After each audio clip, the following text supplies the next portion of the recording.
Olá para você que acompanha o USCS Consciência, um programa que busca profissionalizar o campo da divulgação científica e dar visibilidade a projetos desenvolvidos na Universidade Municipal de São Caetano do Sul. O USCS Consciência foi criado para conectar ciência e sociedade e se dedica à prática de divulgação científica a partir dos meios de comunicação em diferentes formatos e linguagens. Eu sou Arquimedes Pessoni, professor e jornalista, e no programa de hoje você conhecerá um pouco mais do trabalho, a repercussão do acolhimento no atendimento voltado à mulher vítima de violência sexual. Conosco a sua autora, a psicóloga Natália Rodrigues dos Santos Carvalho, e o seu orientador, o professor Jean Fernando dos Santos.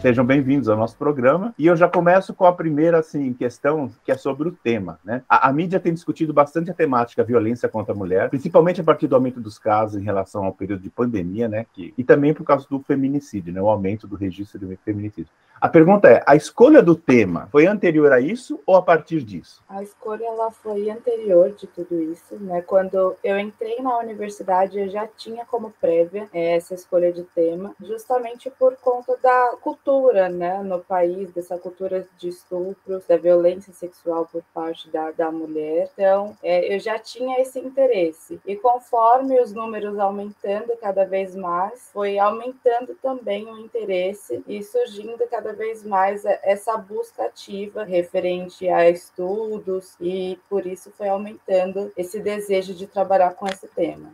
E o professor Jean já havia orientado algum trabalho nesse assunto relacionado ao tema, ou é a primeira vez também? É a primeira vez, né, especificamente em relação a esse tema, embora assim tenha uma trajetória profissional, né, como psicólogo no atendimento a mulheres vítimas de violência, né, de tal forma que de um grande gosto que eu recebo ali a proposta da Natália para orientar esse trabalho, sobretudo entendendo, né, que ela vai falar de uma questão que, embora seja muito importante, ela historicamente é bastante invisibilizada. E aí a gente vê nas últimas décadas um processo de dar maior visibilidade, muito decorrente da luta das mulheres pelos seus direitos, né? E veja que mesmo diante disso, isso não impediu, né, que na pandemia a gente tivesse um crescimento tão significativo, né? Eu vi que vocês registraram a dificuldade de entrevistar os profissionais que atuam nessa área, mesmo garantindo o sigilo, né? Por que vocês acham que isso acontece? Os psicólogos não querem aparecer? Ou o que seria? Então, na busca dos profissionais houve bastante dificuldade, né?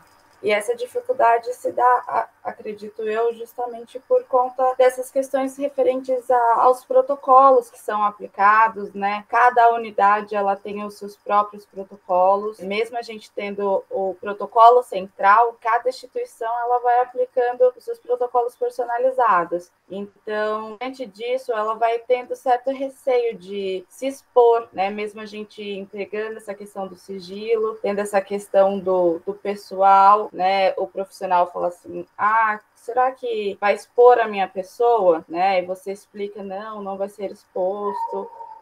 Você deixa tudo muito claro e mesmo assim vai ficando esse receio por trás, né? Então, por muitas das vezes, quando era feito o contato com o profissional ou com a instituição, o retorno que era dado, a gente vai fazer o contato depois com você, e esse contato não era realizado. Então, foi essa a maior dificuldade. E a pesquisa foi feita dentro do ABC, né? Então, a gente fez o contato com diversas pessoas e diversas instituições. Então, a gente teve uma grande dificuldade real sobre isso.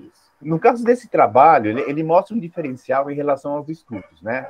Haja vista que o foco foram nos profissionais que atendem as vítimas, e não nas vítimas, como a maioria dos trabalhos, né, que são realizados. Na revisão de literatura, vocês encontraram pesquisas semelhantes que falassem com outros profissionais? E se sim, né, alguma relacionada à realidade do ABC, que foi o teu recorte geográfico? Eu só queria fazer uma observação que eu acho que tem a ver com essa questão, mas que também remete à anterior. né, que assim, é uma pesquisa de TCC, né, feita num contexto de um trabalho de conclusão de curso. Então ela tem um limite em termos do tempo, né, do prazo, da experiência do pesquisador que está ali aprendendo. Tinha um professor meu que falava assim, né, você aprende a ser pesquisador no mestrado, né, e aí no doutorado você já é um pesquisador, mas é no mestrado efetivamente que você aprende, né, você não chega no mestrado pronto enquanto pesquisador. Imagina isso num trabalho de conclusão de curso. Além da questão do prazo, como eu citei. E aí, isso limita um processo de convencimento das instituições a aceitarem, né, que as pesquisas sejam feitas no seu contexto. Então, esse foi um dos desafios que a gente teve, a ponto que a gente não conseguiu efetivamente fazer essas pesquisas no contexto das instituições, o que facilitaria, inclusive, a possibilidade dos trabalhadores participar. Então, só acrescentando aquilo que a Natália falava, né? E aí, né, isso cria também para os trabalhadores uma questão relacionada ao medo de ao mesmo tempo que expõe um assunto, se expor, né? E aí, a depender da instituição, isso pode ter consequências para esse trabalhador, né? Que é o ponto que a Natália muito bem coloca. Eu estou colocando isso até pensando que as instituições elas têm medo de expor, inclusive, suas falhas. E essa pesquisa, em alguma medida, e aí está uma potência da pesquisa nesse ponto, ela expõe falhas das instituições que atendem, né, as mulheres nesse sentido. Tá? Então, só para responder, fazer esse recorte, que eu acho que é importante, que com uma pesquisa, obviamente, com um prazo maior, a gente conseguiria ir um pouco mais além dessa questão, né, entendendo aí a nossa limitação. Mas aí, Natália, se você quiser responder a segunda questão, fique à vontade. Então, acho que justamente como o professor falou, né, essa questão da limitação de tempo, até mesmo a questão do fato de ser tudo online, né, por conta do período de pandemia que a gente estava vivenciando durante o processo que a gente estava realizando a pesquisa. Acho que o fato de você ir dentro de uma instituição ou você ir conversar pessoalmente com um profissional, isso também poderia ser um cenário diferente diante dessa questão, né, de solicitar a entrevista. Pode ser que seria um fator com os mesmos resultados? Pode ser que sim, mas pode ser que não. Então, essa questão de você encaminhar um e-mail e você não ter um retorno, ou você ir diretamente numa instituição, falar pessoalmente com uma pessoa, é um posicionamento diferente, né? E agora, referente a essa outra questão que você trouxe sobre as pesquisas, é muito difícil de você encontrar resultados semelhantes, né? Pesquisas que vão diante da mesma questão. Porque quando você busca questões referentes a vítimas de violência sexual, ela vai referente diretamente à vítima de violência sexual, né? Ela não vai buscar os protocolos de atendimento, como é feito o acolhimento em si. Acho que a palavra de acolhimento foi a palavra, acho que principal da pesquisa realizada, porque o acolhimento foi a palavra mais difícil de ser localizada dentro das pesquisas que eu fui realizando, né? Porque é tudo muito protocolado, né? Então é feito todos os procedimentos e por muitas vezes a questão do acolhimento vai sendo deixado de lado, né? É feito o atendimento e entendendo-se que o atendimento e o acolhimento estão ligados um ao outro, onde nem sempre um é referente ao outro, está ligado um ao outro. Então, por muitos momentos a gente teve a dificuldade de encontrar pesquisas que levassem aos profissionais. E por isso a insistência, né, nessa busca ativa de estar sempre tentando encontrar esses profissionais que pudessem trazer essa visão, até para a gente saber se realmente as questões que a gente trazia na pesquisa, né, como hipótese, estavam realmente indo no caminho correto, se estavam indo em caminhos divergentes ao que a gente estava lançando. Então, foi bastante dificuldade em questões bibliográficas. Até como a nossa audiência, a gente não sabe qual na verdade, quando você coloca na internet, é um mundo, né? No trabalho de vocês, você coloca que há uma linha tênue que separa o atendimento e o acolhimento. Você tem como explicar para quem está nos assistindo ou ouvindo o que seria essa diferença? O que é atender e não acolher? O que é acolher e não atender? Já que você falou que estão imbricadas. Então, porque o atendimento, quando ele é prestado, é uma pessoa que chega dentro de um local de saúde, né? Seja a um hospital, seja a um atendimento psicológico, qualquer outro tipo de atendimento, uma delegacia, né? Então, ela vai ser atendida, né? O profissional que estiver ali disponível, ele vai seguir um protocolo que é padronizado, seja pela instituição ou seja pela instituição federal, que já traz faz um protocolo de saúde, então vai realizar aquele protocolo. Então, se for na delegacia, é aberto um boletim de ocorrência, se assim for do interesse da paciente. Se for dentro do hospital, é feito todo um procedimento de exames referente às doenças sexualmente transmissíveis, é feito todo esse procedimento, se for feito referente ao atendimento psicológico, é feito a escuta da queixa, e aí referente ao acolhimento, não. Esse acolhimento é diferente porque precisa de uma escuta diferenciada desse profissional, porque precisa que esse profissional esteja aberto a fazer esse acolhimento dessa paciente que está ali de frente a você, dessa pessoa que está ali de frente a você. Quando essa pessoa que chega ali, essa mulher vítima de violência sexual, chegue dentro da sua instituição, chegue dentro do seu espaço para atendimento, você se coloca como pessoa, além de profissional, para que você possa realizar esse acolhimento, além do qual o seu atendimento é realizado. Você me fez lembrar um episódio da série Grey's Anatomy, não sei se vocês viram, a questão de uma mulher que havia passado por violência sexual e como foi o acolhimento. Você chegou a ver, Gia? Você fez assim, né? Não? Então, se vocês conhecem, né, a série, eu me lembro que acho que eu não sei se eu produzi o artigo, mas acho que eu coloquei isso daí como protocolo, né? No congresso que eu participei. Foi uma coisa tão comovente, assim, de todo mundo abrir um corredor e não olhar para vítima, né, para não expor-la, um respeito, assim, é muito bonito. Se vocês puderem assistir, tem tudo a ver com o tema de vocês, é super comovente e tal, assim, fecha o hiperlink e voltamos ao nosso papo. Agora, assim, já que vocês falaram tanto de protocolo, né, e independente de vocês terem entrevistado ou não profissionais em cada cidade, e você já explicou o motivo da dificuldade do acesso, né, você encontrou algum protocolo que seria, assim, ideal, que fosse mais bem feitinho, né, porque já são tão diferentes. Você falou que tem um protocolo mãe, né, como se fosse um grande guarda-chuva, né? E aí cada cidade adapta para a sua realidade. Tem algum que você achou, poxa, isso aqui é o mais completo, que eu acho que poderia seguir como parâmetro para os demais? Que foi basicamente uma análise documental que você fez, uma parte da sua pesquisa, né? Então, dentro das entrevistas que foram realizadas, os protocolos, eles são muito comuns, são muito parecidos uns com os outros, né? Então, eles vão basicamente nas mesmas linhas, modificando poucas coisas que são referentes às instituições. Então, se for para verificar entre um e outro, eu acho que é mais a questão do que se passa das instituições mesmo, do acolhimento que é lidado. Então, é de profissional para profissional. Acho que a questão é você seguir mesmo o protocolo, como você trouxe nessa questão do protocolo mãe, o que é padronizado para todas as instituições, e fazendo o seu profissionalismo, né? Como cada pessoa fazendo o seu papel.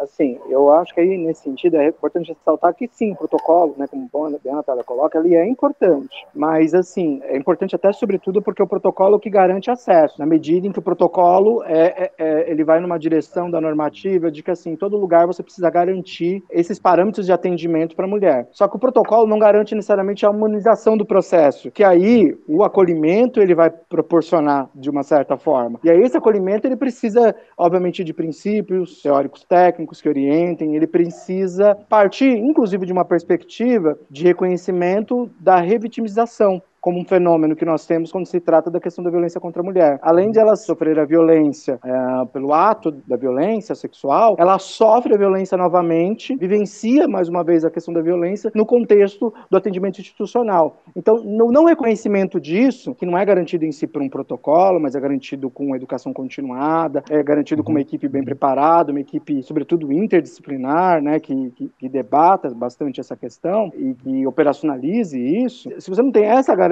mesmo com a promoção do acesso ao atendimento, ao protocolo, você vai ter, provavelmente, uma condição que não vai garantir que essa mulher não vai ter uma vivência de revitimização do que aconteceu, tá? Estou só complementando aí, de uma certa maneira, aquilo que a Natália colocou. Então, uma outra questão que o estudo destaca são os aspectos culturais em relação à culpa e à revitimização, né? O que é isso? Dá para explicar, trocar em miúdo para nós? A culpa é por conta da questão desse histórico brasileiro, né? Quando a gente traz essa questão cultural, porque o abuso sexual, a violência sexual, ela acontece entre homens e mulheres. Ela acontece com jovens, com adultos, ela acontece com todos. Mas a questão cultural é que a mulher, ela vem vista sempre como sexo frágil, né? Enquanto o homem é o poder, né? Enquanto o homem é a pessoa de força, a mulher é a que acata, a que fica em casa. Então, essa é a questão cultural. E quando ela é vítima de violência sexual, a própria sociedade, por muitas vezes, a coloca como a própria culpada, porque ela estava no ambiente errado, na hora errada, com a vestimenta errada. Então, além do julgamento que é feito pela própria sociedade, ela mesma vai passando a se culpar, porque ela acredita, né? Ela nasceu e foi criada dentro de uma cultura onde aquilo foi plantado para ela como errado. Então, ela acredita fielmente que aquilo que ela fez estava errado, sendo que na realidade não é culpa dela, né? E a questão da revitimização é exatamente isso. Ela já é vítima. Então, quando ela chega dentro de um espaço de acolhimento, um espaço que seria, né, para ser realizado esse acolhimento, ela recebe o atendimento, e esse atendimento ele não é prestado de uma maneira humanizada, né? O atendimento onde é realizado, ele é um atendimento que é realizado por multiprofissionais. Esse atendimento ele é realizado na delegacia, esse atendimento é realizado no hospital, é realizado em clínicas. Essa mulher ela vai passando por diversos setores, diversas instituições, contando a mesma história, repetindo todo aquele processo de novo, e cada vez que ela conta, ela sente aquela mesma dor, ela sente aquela mesma culpa. E se aquele profissional, aquela equipe que está realizando esse atendimento, ele não realiza essa questão do acolhimento, ele acaba realizando um pré-julgamento, ele não dá atenção devida, ele, de certa forma, faz uma chacota, algo do tipo, essa mulher ela acaba revitimizada. Então, ela passa a ser vítima por uma segunda vez, ou por uma terceira vez, por uma quarta vez, dependente das vezes que ela vai passando por esses determinados serviços. Agora, uma questão de gênero, assim, curiosidade minha, né? O Jean já está na estrada há mais tempo, né? Ele falou que já trabalhou com pessoas que foram vítimas de violência sexual. Qual seria o papel do psicólogo no acompanhamento dessa questão, né? Vocês acham que a pergunta para quem está do outro lado, né? Você acha que tem alguma diferença entre ser um psicólogo ou uma psicóloga para acompanhar uma vítima? Existe esse bloqueio? Eu, como mulher, sofri uma violência. Eu não quero chegar e me expor diante de um psicólogo, que é o homem, né? E preferia ser atendido por uma psicóloga mulher. Tem isso na prática, na vida real? Vocês acham? Vou responder, mas é importante você responder partindo desse lugar de fala também. São coisas diferentes, né? A gente estudando, pesquisando sobre o assunto e, sobretudo, reconhecendo, quando se trata dessa temática, o nosso lugar no gênero masculino, porque é isso também, né? Tem uma questão da gente estuda o assunto, mas a gente precisa reconhecer esse lugar do gênero masculino e que essa questão nos afeta de uma forma muito diferente do que afeta as mulheres, né? Então não dá pra gente achar assim que é a mesma coisa, partindo enquanto eu pensando como profissional que atendo mulher. Então, primeiro é isso, né? Eu preciso estudar o assunto e preciso reconhecer que desse meu lugar a vivência não é de forma alguma igual para poder atender essa mulher com qualidade. Preciso, inclusive, reconhecer um lugar de privilégio que eu tenho, pelo jeito como essa sociedade está construída, quando se trata dessa questão desse tema. E é extremamente triste a gente falar de privilégio, sobretudo quando a gente está falando em questão de violência, de que você, Arquimedes, temos menos chance de sofrer violência, muito menos sexual, do que, por exemplo, meninas e mulheres adultas, né? Isso demarca muito do jeito como a nossa sociedade funciona, como ela está estruturada. Então, acho que essa é uma dimensão, né? Nós temos uma condição, sim, de atender, desde que se parta de uma questão de estudo, mas de uma questão também desse reconhecimento desse lugar que nós ocupamos na sociedade. E isso é bastante importante, inclusive, para a gente ocupar um lugar de defesa intransigente do direito das mulheres. Mas não há dúvida alguma, né, de que assim, é bastante importante, né, que a mulher ela possa ter referências do gênero feminino para atendê-la, porque, sobretudo, de um acolhimento desse lugar que não só possa reconhecer a violência, mas possa reconhecer a violência a partir da perspectiva desse lugar. Não há dúvida isso, e você vai verificando como se muda isso, né? Isso não quer dizer que a gente não possa, enquanto homem, atender mulheres, mas é importante que nos serviços a gente pense essa possibilidade de ofertar para a mulher essa garantia de que ela possa ser atendida por uma pessoa do gênero dela e que vai entender, e que talvez não tenha sofrido violência sexual estritamente, mas que tenha a experiência, e ela que é atendida sabe disso, do sofrimento dos abusos que as mulheres sofrem, né? Porque aí está, né? E o trabalho da Natália aborda isso muito bem, né? né? Nós estamos falando de uma cultura do estupro, né? Inclusive, né, nos últimos anos a gente tem visto uma experiência de ela ser negada por autoridades, inclusive, mas é que ela está aí, efetivamente, e que isso afeta todas as mulheres, tendo passado ou não por uma experiência de violência sexual diretamente. Acho que a fala do Jean foi muito bem colocada, referente à questão dos estudos, né? Um psicólogo, ele está muito bem em questão de formação, a se capacitar para fazer esse atendimento. Mas quando a gente coloca em relação à escolha da vítima em fazer esse atendimento com um psicólogo ou uma psicóloga, geralmente a escolha é feita pelo sexo feminino justamente por essa identificação, porque qual das mulheres que não passa na rua e quando escuta um barulho atrás e olha para trás e vê que é uma outra mulher, tem o seu coração tranquilizado, né? Qual das mulheres que quando está andando com uma roupa, que vê que a roupa está subindo, já começa a baixar com medo de alguém pensar uma outra coisa?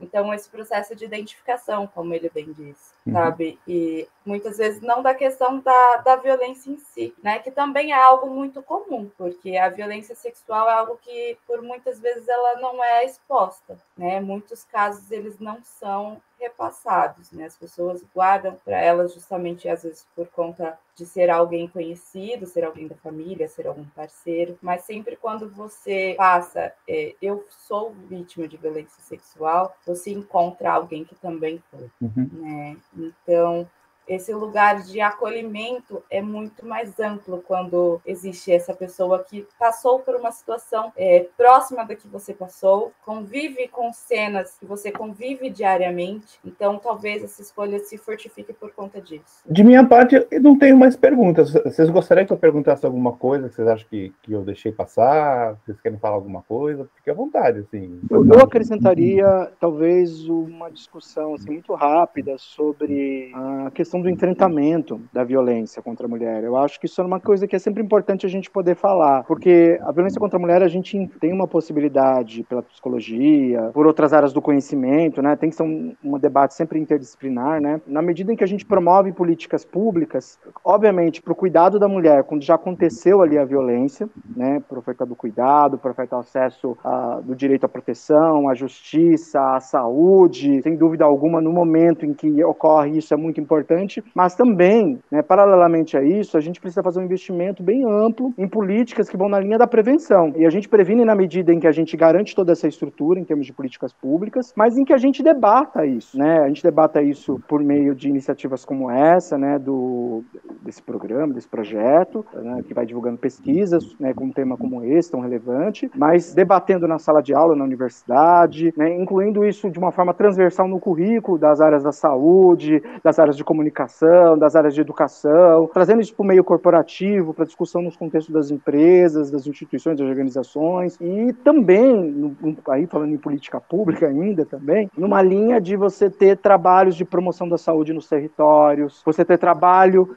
no campo da política de assistência social, no sentido de debater com as mulheres, com os homens também, a questão da violência de gênero, a questão da cultura do estupro. Então, assim, à medida que a gente traz visibilidade a esse tema, a gente está contribuindo para que se crie, de fato, uma rede de proteção para as meninas, porque também é altíssimo o índice de violência contra a mulher quando ela ainda é criança, né? Inclusive a violência contra as meninas é muito mais alta do que contra os meninos, e é altíssima mesmo, e geralmente acontecendo no seu círculo mais íntimo, né? Geralmente 80% dos casos com pessoas conhecidas. Então, na verdade, a questão ela começa até muito antes, quando se vai se tratar dessa questão, e aí para combatê-la a gente de fato precisa de uma ação assim bem integrada. A gente tem políticas públicas nesse sentido, a gente tem discussão no âmbito da comunicação nesse sentido, a gente tem discussão no âmbito da saúde nesse sentido, mas eu acho que a gente precisa de fato investir muito mais nessas políticas e nessas ações. Então, por isso que eu estou apontando aí essa como um caminho para a gente pensar um outro mundo possível nesse aspecto. Se a gente não pensa o outro mundo possível, a gente não constrói esse mundo. Esse mundo não vai brotar. Como até o que a gente tem até hoje, ele não brotou. Foi tudo construído à base de muita luta e de muita discussão. Esse foi o USCS Consciência, programa sobre pesquisas realizadas na Universidade Municipal de São Caetano do Sul. Este episódio teve a apresentação de Arquimedes Pessoni e trabalhos técnicos de Márcio Roberto do Nascimento Filho. O USCS Consciência é uma produção da Coordenadoria de Comunicação e Universidade de São Caetano do Sul e pode ser acessado no canal do YouTube da USCS e nos aplicativos de podcast. Você encontra o USCS Consciência nas redes sociais Facebook e Instagram.